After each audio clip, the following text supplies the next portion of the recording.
average Igbo man. That is it, a typical Igbo man. Look at Ojukwu and Gowon. Ojukwu said he will never worship his junior in the army. That Gowon is just, I think, chief of staff or something at ADC to Agui. Why would he now come and become my head of state? It will never happen. There are his seniors there whom he can listen to. That was majorly what caused the war. Ojukwu said he will never listen to his junior. For what? I'm not joking. That was the main issue. One of the reasons that led to the secession of They said yes. Ojukwu said unless I knew where Gowon, where Agui is, or that the second in command to Agui who happened to Ogundigbe, takes over from him, he will not listen to any other body. And that was what happened. Ogundigbe was supposed to take over from Agui, but the northern element didn't allow him. He had to go back to London and to go and save his head. He ran to London. Why did he run to London? Because of the conspiracy against him. Against Ogundigbe then? So the northern boys wanted their own person there, you know. And that was why they drafted in Gowon, who is from the... That was when the middle belt believed that they are part of the north. Now the truth has come out. They are now crying foul. They used them against the Igbos during the war. They used them. That was what happened. So this conspiracy thing did not start today. We understood it longer than any other person in Nigeria. We knew. That was our quarrel with the north. From inception, they never wanted this Nigeria. It is only we, because Agui wanted a united Nigeria. That was why he passed Decree 34 to unite the whole Nigeria. Yeah, these people said, no, we are not ready for your unity. And they killed him because of that. You can imagine. So when people are saying that the Igbos want to go, is it the same Igbo who wanted to unite Nigeria, but two people refuse? Is it not because they refuse that we say, okay, no problem, let us now go our own way? Now you said no. You can imagine the contradictions in the Nigerian policy. Very contradiction. Barrister, contrary to what you're saying now, the Igbos has been accused, after the Civil War, the Igbos has repeatedly been accused in Nigeria of trying to destabilize this country. Yeah, look, hold on. What they are saying, is it what is on ground? I don't think the Igbos have been accused. Before IBB's book seems like a beacon of hope to them. Yes, and the trajectory began to change after the revelation in that now book. That the truth has come out, will you still be saying the same thing? No, hold on. In what way? I just gave you the history, the truth. How Igbos have been trying to be one Nigeria here. Agui united Nigeria, Decree 34.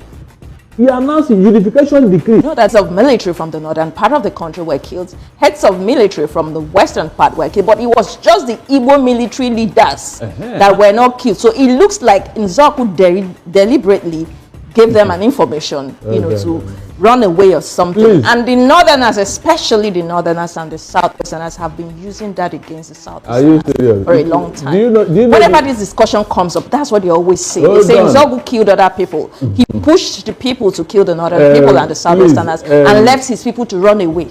But Barrister, I would like you to clear the air today about that. Listen very well. In the first place, Nzogu is never an Igbo man. He was never an Igbo man. It's just a name. In flesh and blood, that man is from the north. He was Sauduna, Ahmadu Bello's son, adopted son, because he never had any. That guy grew up in his court, in his house. So how could he have gone against his own father? Can you imagine? How could he have gone against his own father? That will tell you that that man was patriotic to the core. Look, whenever a coup is planned, promise, let me tell you, people are delegated to go. People from the north are sent to the south. Okay. And people from the south are sent to the north. Are you getting what I'm saying? For transparency purpose, I guess. Exactly. The man that was sent to go to the southeast became in fact, he couldn't even... And that wasn't an Igbo man, obviously. He was a Yoruba man. Okay. A Yoruba man. He stopped on the way. Why? Before the thing now leaked. And it was after a day to the day. He started going, I think, on bicycle or so. He couldn't get there until it now took place in the north and all that. Then they got a hint that something had happened. Apparently, that was how these Igbo leaders got wind of it and started running for their life. Even at that, some of them were killed. Now, in the southwest, Agui quashed the coup. Can you beat that? Igbo coup. Then an Igbo man now quashed it again. How do you justify that? The man who was in charge of the armory Mr. Colonel Nnamdi also, Brigadier Nnamdi was an Igbo man. An Igbo man. They killed him because he refused to open the armory. Can you beat that? Was he not an Igbo man?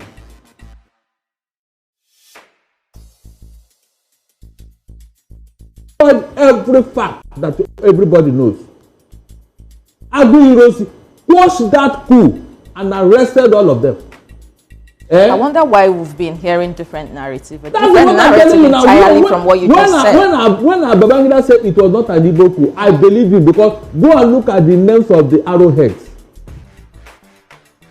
Promise, the list of these people who spearheaded the coup is known to everybody.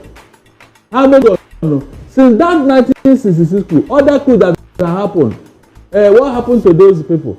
The counter coup of the same year, I think that was I was not in July or so, that killed 260 Igbo military officers. It wasn't named a coup. It was not named that they were just playing. Promise, they were playing. You can see. Okay, in the first coup that you claim that some northern leaders died and all that, how many of them? How many of them? You can count them at your fingertips. But look at what happened to the Igbo during the counter coup. Civilians, non-actors.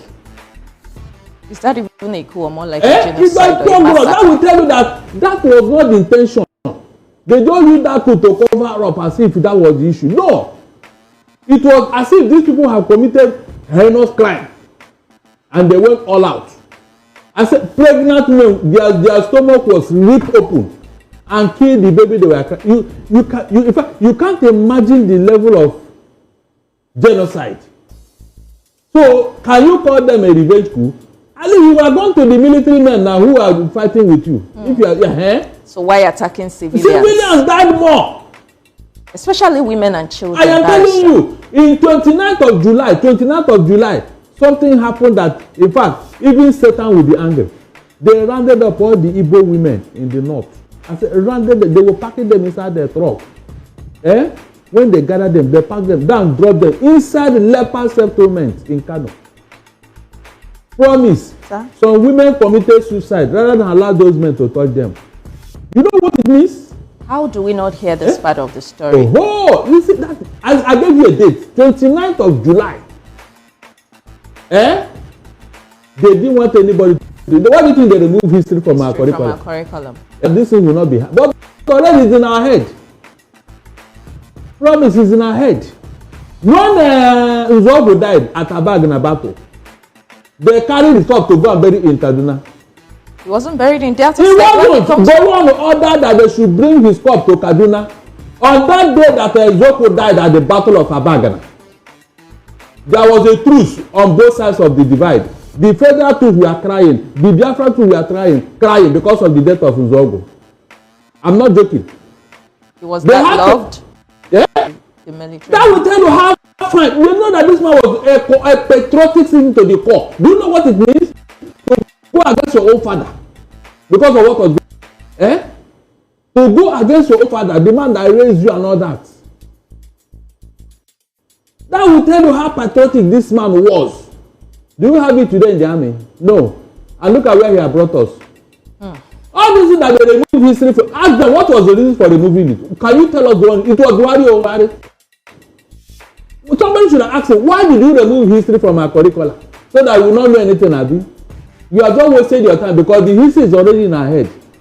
Have you been told about Asaba massacre? Have you been told? What Moritala did there? What happened during Asaba? Moritala went to Asaba.